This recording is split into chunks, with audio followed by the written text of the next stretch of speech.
Mark III. This camera just became available and we got our hands on it the first day, and so we're going to do a quick unboxing and just go over some of the features of the camera and how it compares to the previous version, the 5D Mark II. So to start out with, let's just go ahead and open it up and get it out here, and then we'll go and play around with it. So obviously, as usual, on top you're going to have your warranty registration, you're going to have your CDs and your instruction manual.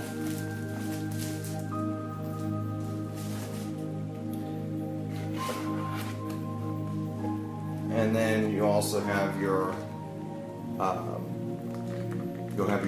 5D Mark III strap in there.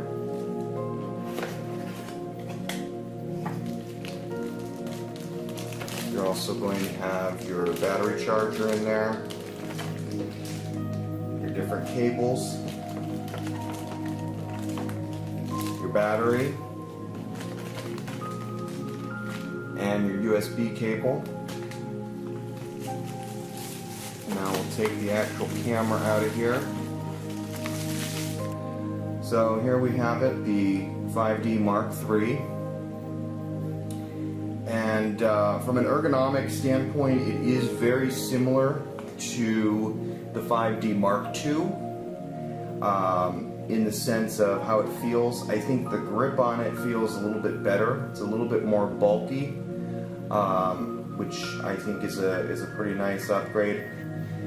It does come with the lock button for your selector switch, which was an upgrade you could get on the 7D and have Canon install. The 5D has this built in, so by default it's just locked. When you want to switch your selector switch, you push it down and then go ahead and turn the switch.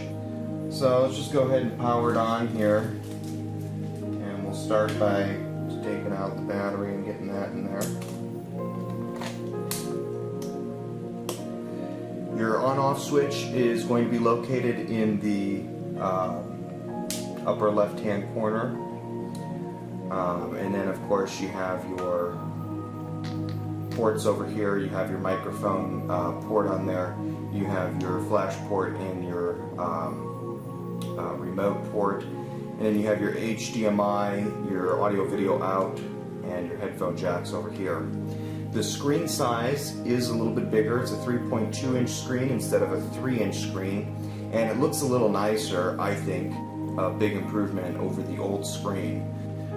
Okay, so let's go over some of the changes here.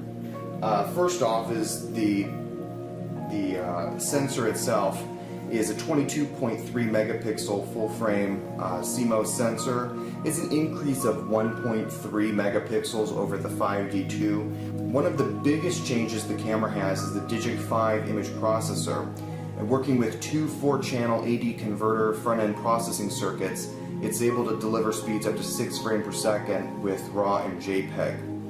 The image processor offers real-time compensation for chromatic aberration in your still images and in your motion images, which is really nice.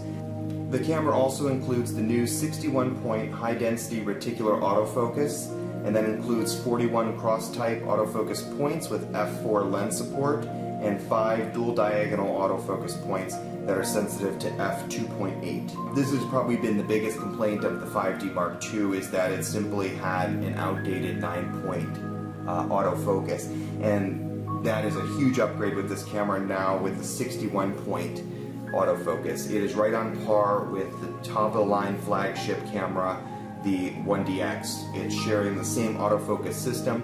The only difference with the 1DX versus the 5D3 is the 1DX has dual Digic 5 processors and a dedicated Digic 4 processor for the autofocus. But to put that in comparison, the 5D Mark II had one Digic 4 processor.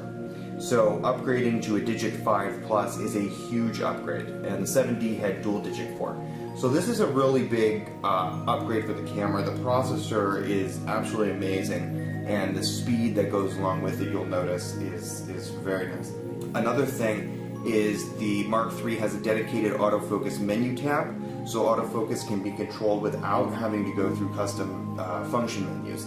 It also has 6 autofocus point selection methods: spot, single point, single plus, adjacent 4 points, single plus adjacent 8 points, zone selection, and automatic autofocus point selection.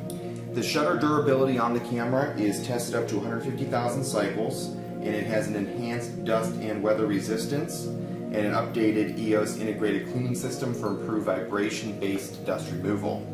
Your viewfinder on the camera now is 100% viewfinder. This is something that irritated me about the 5D Mark II. Everyone said it's 100% viewfinder, and it was pretty close. It's 98%.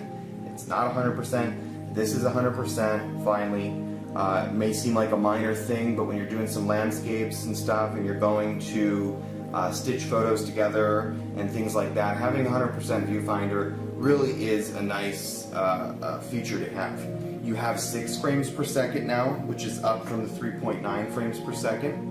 The camera now features dual memory cards. You have a spot in here for your CF card and another spot in there for an SD card. It supports compact flash type 1, UDMA compatible, as well as SD, SDHC, and the new SDXC.